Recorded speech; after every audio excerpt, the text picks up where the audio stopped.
objective ang gusto talaga dito ni Soriano. Pero 4-0-0 para sa isang Granger. Sobrang solido din talaga. Pumesto dito. Itong isang ni Oheb. Pwede itong mag-pro. Pwede itong mag-pro si Soriano. Ibang klase posisyon. Ibang klase gumalaw. At ngayon, kitang tore ang gusto nila. Si Binuya papasok. Tumalon na rin.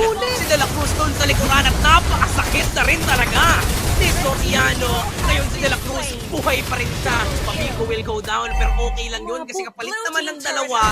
At kay Soriano pa napupunta lahat.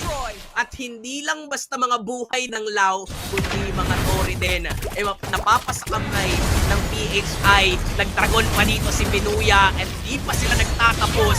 Mukhang mamamatay na si Apisit at ngayon ay tutuloy pa ng Team of Philippines na ituloy yung pangbugusto dito sa Team Lao. After dun sa taas, sunod yung gitna, papasok pa si Binuya. Endable na ba? O maglo-lord pa ba? Anong call dito ng PHI? Kundi layo na daw muna. Okay, maganda. Naging opening, hindi nga opening eh. Closing, sinarado ni Binuya. Yung daan doon ng Team Loves, parang sabi niya, okay, time na. Ayan na naman tayo sa curfew. But still, props dito kay Soriano, pati kay Pabico. Andiyan na naman ang Rock Waves.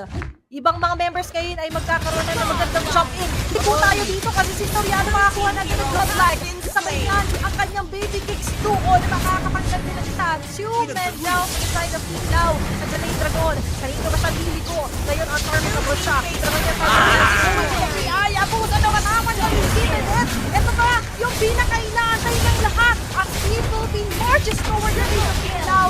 And with that, masesecure triple kill with a 2-0 sweep laban sa Team Lao. Ibang klase ang lakas ng representatives natin dito. Dominating